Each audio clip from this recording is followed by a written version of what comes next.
사단법인 평화나무가 제20대 대통령 당선자 윤석열 씨를 공직선거법상 허위사실 유포죄를 물어 검찰 고발했습니다. 윤 당선인이 토론회와 유세 과정에서 내뱉은 허위사실은 한두 가지가 아닌데요.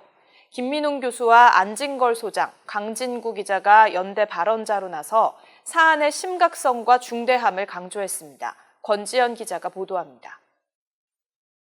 0.7%포인트 차로 제20대 대통령으로 당선된 윤석열 씨. 선거 과정에서 한 허위 발언이 한두 가지가 아닙니다.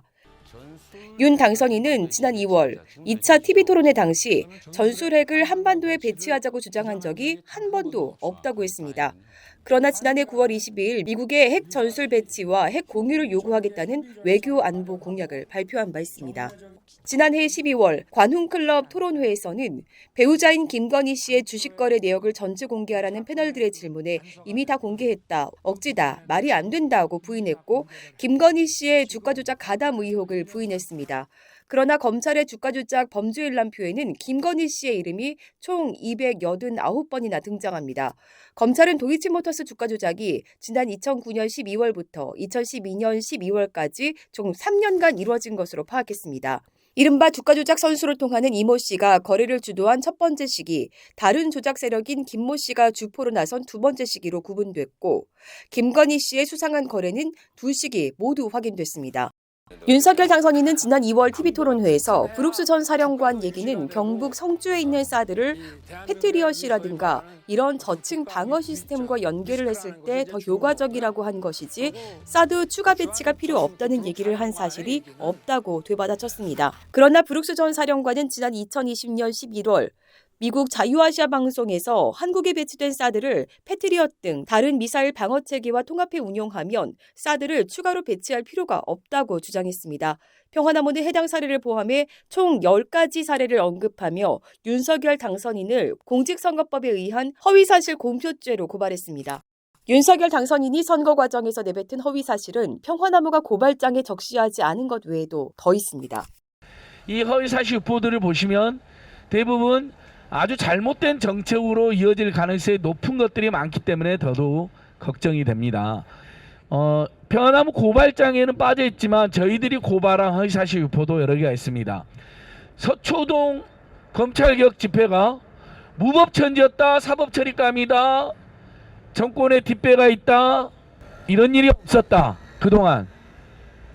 그리고 마치 그래서 서초동 촛불 집회를 불법 폭도들의 난도인 것처럼 윤석열이 묘사했습니다. 구체적으로 그게 윤석열 공식 유튜브 채널과 국민의힘당 공식 유튜브 채널에 올라갔습니다. 중대한 명예훼손이자 허위사실입니다.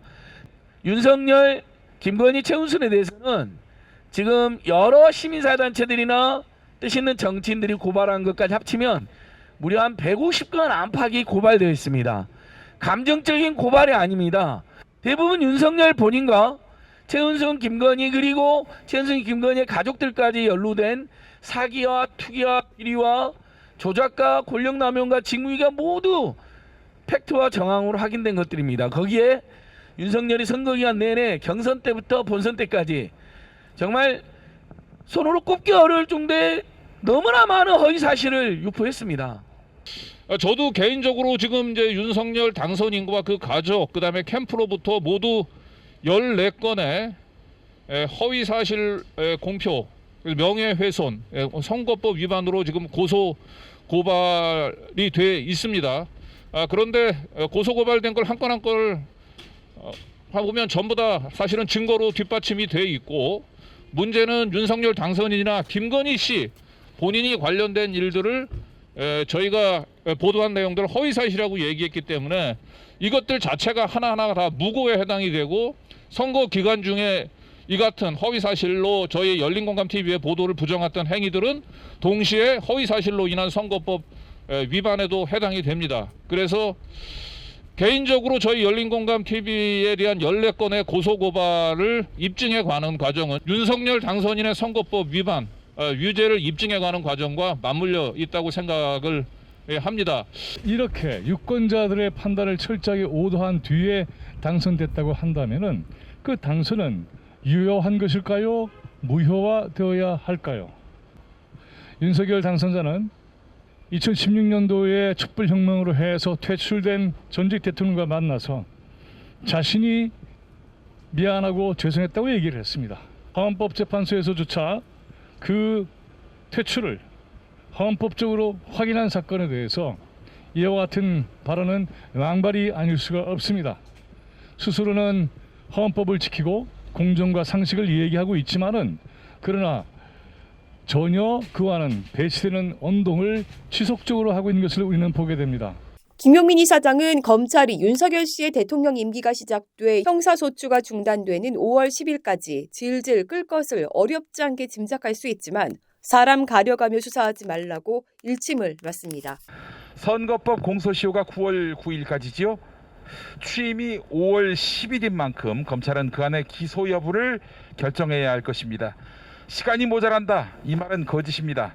조국 전 법무부 장관 부인 정경심 교수 기소는 배당 후 17일 만에 이루어졌습니다. 게다가 증거는 차고 넘칩니다. 다 차려놨습니다. 수저만 뜨면 됩니다. 검찰의 수사를 자세히 제대로 면밀히 지켜보도록 하겠습니다. 검찰이 법과 원칙대로 소신대로 해나갈지 스스로에게만 충성하는 최악의 이익 집단으로 전락해서 마침내 역사의 심판을 받게 될지 자세히 지켜보도록 하겠습니다.